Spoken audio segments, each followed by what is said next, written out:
It is the world's largest greenfield music and performing arts event. Welcome to WatchMojo.com, and today we're taking a look at the history of the Glastonbury Festival. The origins of the Glastonbury Festival of Contemporary Performing Arts can be traced back to 1970s Hilton Pop, Blues and Folk Festival. This musical event was organized by Michael Eavis at Worthy Farm in England. It seems, I think, to many people slightly incongruous to cite a festival here in the heart of very quiet, peaceful countryside. Yeah, it's a super place for it. It's absolutely ideal. And included performances by Stackridge and T-Rex.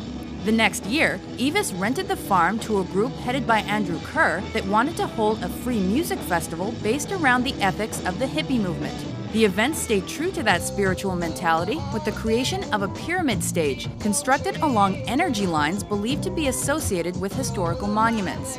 The festival was known as the Glastonbury Fair. Though to the hippies the Glastonbury Fair has been a time of peace and happiness to everyone, there have been certain aspects of it that have disturbed what they call the straight society. That's just about everyone but themselves. And it featured musical performances by Fairport Convention and David Bowie. Other art forms such as dance, poetry, and theater were also on display. After several smaller and less organized events in the 1970s, Eavis took control of Glastonbury in 1981.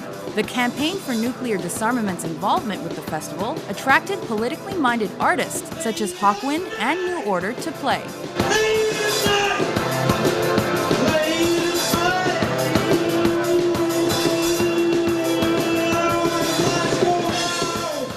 Glastonbury became profitable for the first time that year, and this allowed Eavis to donate profits to the peace movement and the CND.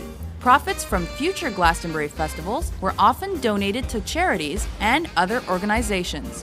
Starting in the 1980s, the festival was held annually with a few exceptions. Several sections were added to the site, including a children's area and the green fields. This spot raised awareness for environmentally friendly causes. Notable performers during this decade were Van Morrison, The Smiths, and Elvis Costello.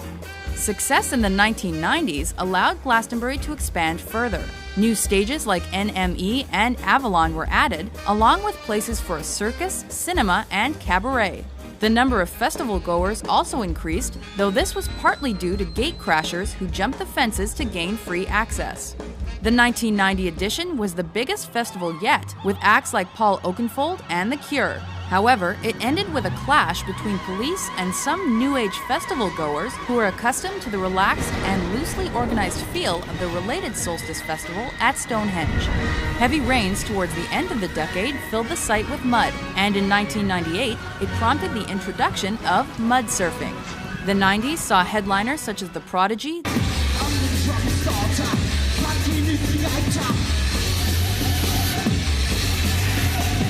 The Cure, and REM, as well as notable acts like Oasis, Rage Against the Machine, and Jeff Buckley. Oxfam and Greenpeace were two organizations that benefited from significant donations during this time. Thanks to an increase in fence jumpers, Glastonbury saw its biggest attendance rate during the next decade. The organizers attempted to curb this by installing a new fence. Many of that decade's festivals sold out very quickly, and this caused a storm in 2004 when fans could not purchase tickets due to overloaded phone lines and websites. During this period, artists like Lady Gaga, Bruce Springsteen, and Paul McCartney took to the stage, while bands like Muse, Radiohead, and Coldplay also performed.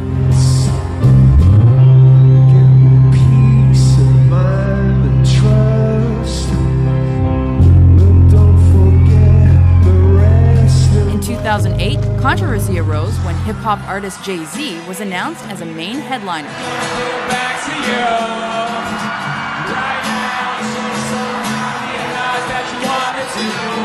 The next decade opened with sets by Stevie Wonder, Beyoncé, and U2.